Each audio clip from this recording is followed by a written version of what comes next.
এই মুহূর্তে সবথেকে বড় খবর সোশ্যাল মিডিয়া আপনারা দেখতে পাচ্ছেন যে 2022-এ যে যখন লোকসভা নির্বাচন ভোটটা হয়, নাম শুনেছেন আপনার আসমা বিবি, যে আইএসএফের পক্ষে ছিল, সেটাকে নিয়ে এখন বাংলায় ঝড় উঠছে। সোশ্যাল মিডিয়া আমরা দেখছি সেই আসমা বিবি কিন্তু এখন তৃণমূলে যোগ দিয়েছে।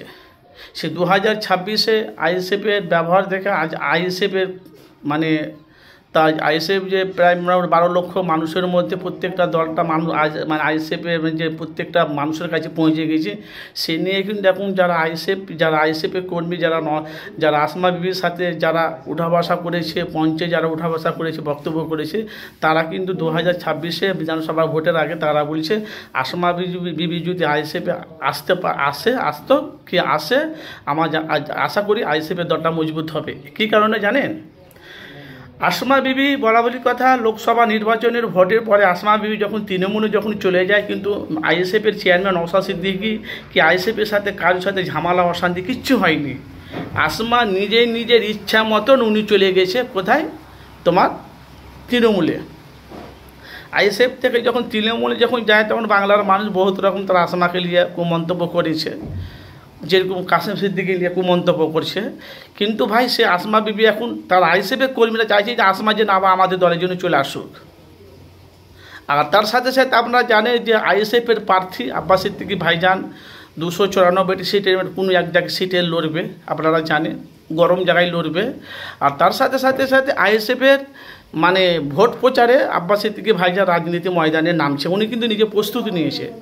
তো তাহলে তৃণমূল ছেড়ে যদি আইএসএফে যদি আসে আসমা বিবিকে নেবে। তার সাথে 2026-এ আব্বাস সিদ্দিকী ভাইজান ভোট প্রচারে নামছে। আপনাদের মতামত জানাবে, যেহেতু বাংলার মানুষ এখন নওশাদকে চাইছে 2026-এ, সেই নিয়ে কিন্তু আপনাদের কাছে মানুষের কাছে বাস্তবটা তুলে ধরে।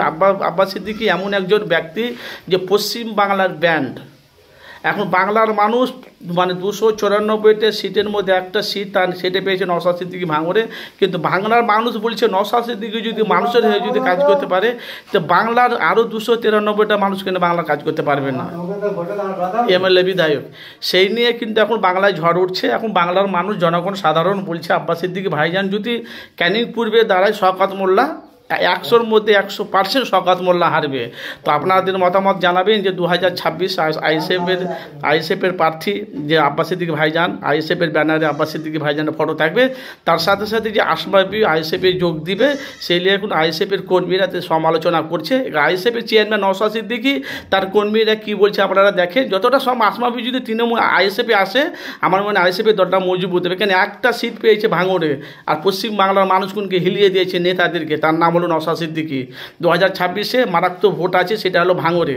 আপনাদের মূল্যবান মতামত জানাবেন। আব্বাস সিদ্দিকী ভাইজান মাঠে নামছে 2026-এ, আইএসএফের দলটাকে টিকিয়ে রাখার জন্য আব্বাস সিদ্দিকী ভাইজান ময়দানে নামছে। আপনাদের মতামত জানাবেন।